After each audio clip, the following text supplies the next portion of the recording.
Gracias a los organizadores por la invitación a participar en esta primera etapa preparatoria y motivacional del 15º Foro Regional Andino para el Diálogo y la Integración de la Educación Agropecuaria y Rural y el noveno FAESCA, en especial a la doctora Zulay Pérez, y gracias a todos por su atención a esta charla a distancia el día de hoy.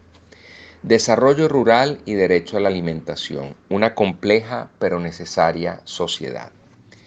En nuestro ordenamiento jurídico tiene fundamento constitucional la agricultura sustentable como base estratégica del desarrollo rural integral. El desarrollo rural es un asunto complejo acerca del cual los países deben tomar decisiones y diseñar programas y políticas públicas. Es así como la Constitución establece en su artículo 305 que el Estado promoverá la agricultura sustentable como base estratégica del desarrollo rural integral, a fin de garantizar la seguridad alimentaria de la población. Por su parte, ese mismo artículo constitucional define la seguridad alimentaria como la disponibilidad suficiente y estable de alimentos en el ámbito nacional y el acceso oportuno y permanente a estos por parte del público consumidor.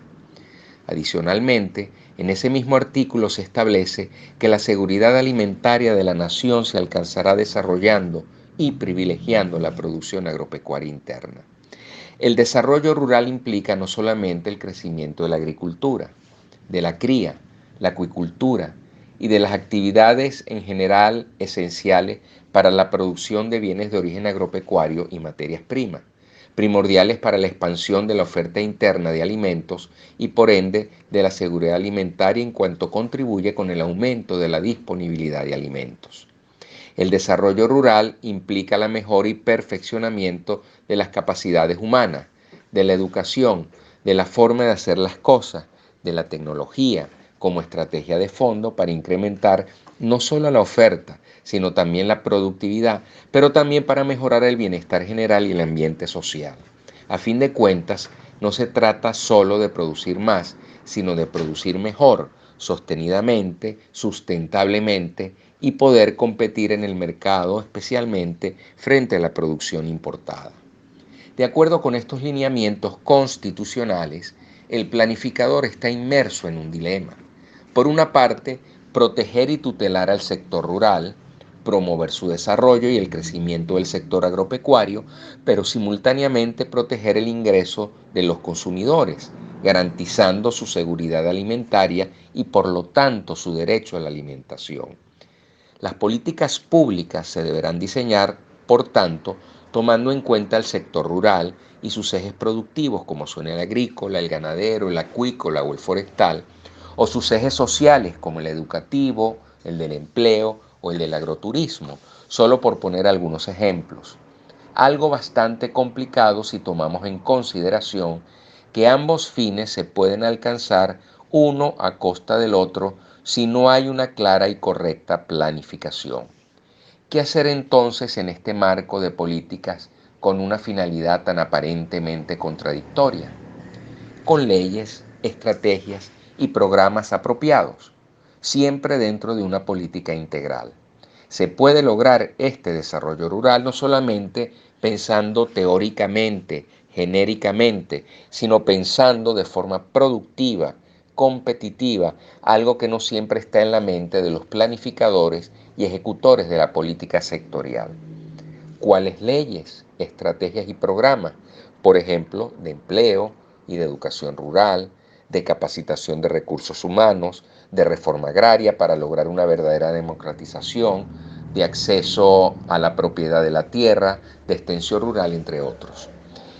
Las estrategias para el desarrollo que a la vez sirvan o se complementen como estrategias para la seguridad alimentaria tienen implicaciones de política pública. Es importante tomar en cuenta que cualquier estrategia de seguridad alimentaria para Venezuela está enmarcada por una realidad de mucha influencia. El país es fundamentalmente urbano y con elevados índices de pobreza y pobreza extrema. La fuente principal de ingresos de los habitantes es un salario, y si ese salario no existe o es insuficiente, la seguridad alimentaria y el derecho a la alimentación no estarán garantizados. existe suficiente evidencia que confirma que la pobreza afecta negativamente la seguridad alimentaria de los hogares, sobre todo de aquellos hogares urbanos donde el acceso a los alimentos se logra únicamente a través de la compra de estos en los mercados, sean formales o informales. En el medio rural, sin embargo, las condiciones son generalmente peores que en los centros urbanos. Por el aislamiento geográfico y asistencial, el desempleo es mayor porque las actividades económicas giran en torno a la agricultura exclusivamente, lo cual explica las migraciones del campo a las ciudades y en los actuales momentos hacia otros países, especialmente la población joven. En otras oportunidades lo hemos señalado y nos permitimos citar un trabajo realizado en 2005 conjuntamente con la FAO y la comunidad andina a la que entonces pertenecíamos y que lleva por título Políticas de Seguridad Alimentaria en los países de la comunidad andina.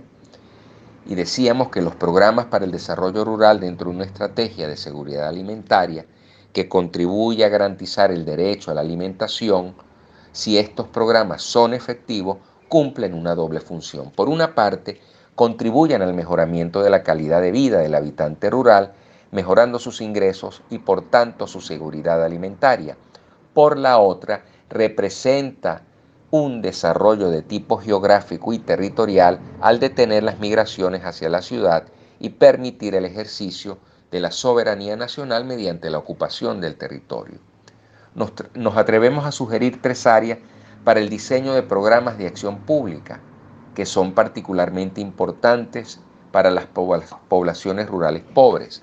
En primer lugar, el acceso a las tierras de cultivo, pero especialmente la regularización de la tenencia, tarea aún pendiente en nuestro país a pesar de la Ley de Tierras y Desarrollo Agrario, próxima a cumplir 20 años desde su promulgación en 2001. En segundo lugar, aunque parezca obvio decirlo y reiterativo, se debe repetir una vez más que la capacitación y la educación de la población rural son fundamentales. Y en tercer lugar, el acceso al financiamiento de las actividades productivas y el mejoramiento de la infraestructura rural. Vialidad, sistemas de comunicación e información, sistemas de riego, embalses, entre otros. Dentro de este contexto se consideran, a manera de sugerencia para la presentación y de acuerdo al trabajo citado, 6 áreas de acción. La primera de ellas, la del empleo en general, pero la del empleo rural en particular, para mejorar el nivel de empleo y de ingresos de la población pobre del país, pero especialmente de la población en los sectores rurales. Conviene destacar en este punto a los planes para la expansión del empleo formal y los programas de apoyo para la inversión y particularmente a la pequeña y mediana empresa y a las microempresas informales en cualquier área de la actividad económica, y esto posiblemente sea mucho más efectivo que las políticas asistencialistas. El área de los ingresos rurales. Para incrementar el nivel de ingresos de la población rural, sobre este aspecto son importantes los programas de educación rural, tal como hemos señalado.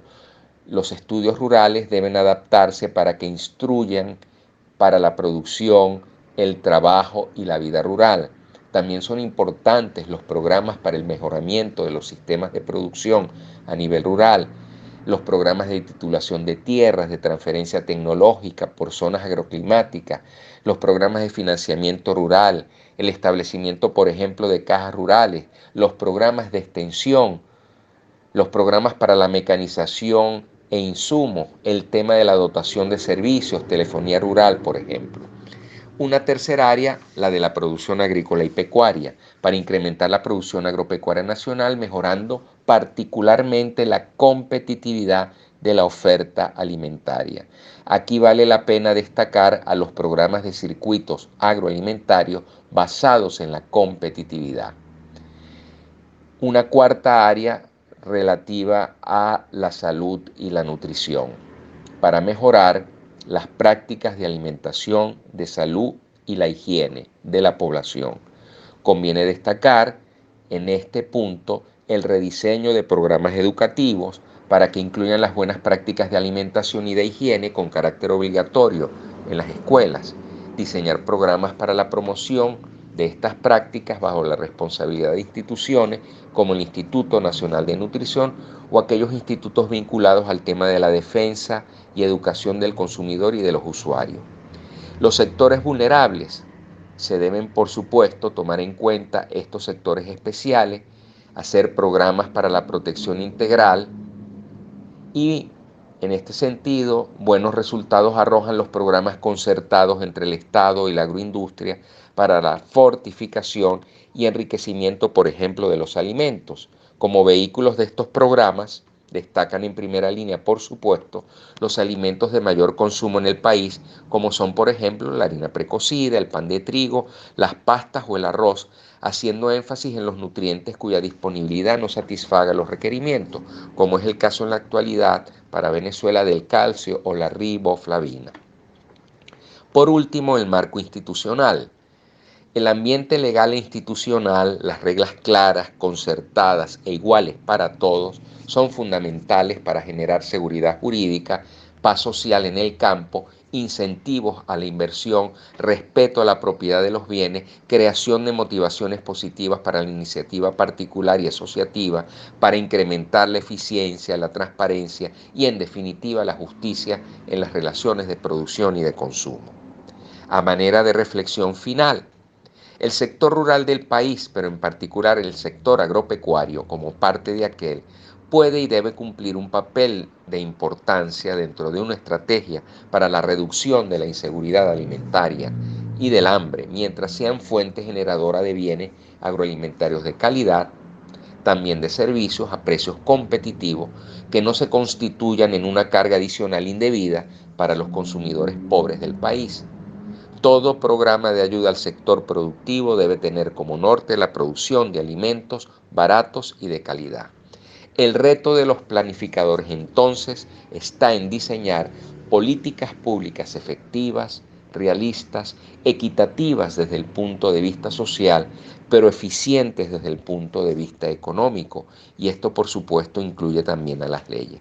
Muchísimas gracias por su atención.